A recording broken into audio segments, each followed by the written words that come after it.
మీ వాలకం చూస్తుంటే కలిసినట్టు లేదే. మీ పవిత్ర ప్రేమ ఫలించలేదా? న్యాయము ధర్మము మీ వైపే ఉండాలిగా, రూట్ మార్చిందా?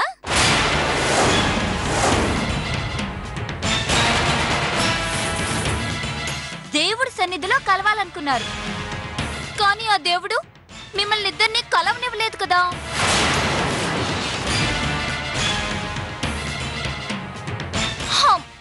ఆయనకు తెలీదా మీది పవిత్ర ప్రేమని? ఒక్కసారి చెప్పాల్సింది ఆయనకు కూడా. జ్వాల, ఆపు నీ వాగుడు. ఏ ఇప్పుడు తమరు స్టార్ట్ చేస్తారా వాగుడు? నువ్వసలు మనిషివేనా? నోటికొచ్చినట్టు మాట్లాడవేనా?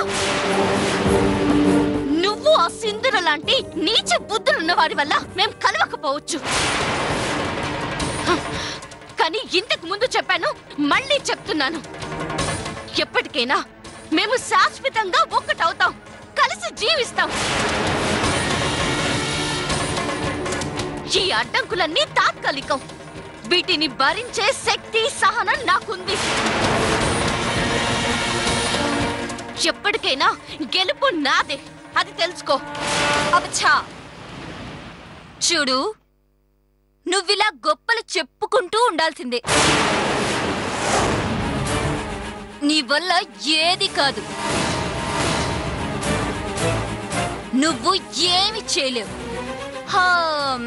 అదేంటమ్మా, చిన్న పిల్లలాగా బోర్డు మీద 1 2 3 అంటూ అంకెలేసావు. నాకేమో లెక్కలు రానట్టు.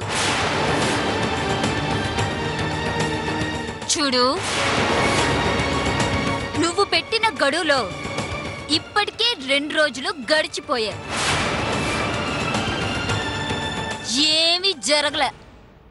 ఎందుకు తులసి నీకీ వృధా ప్రయాస?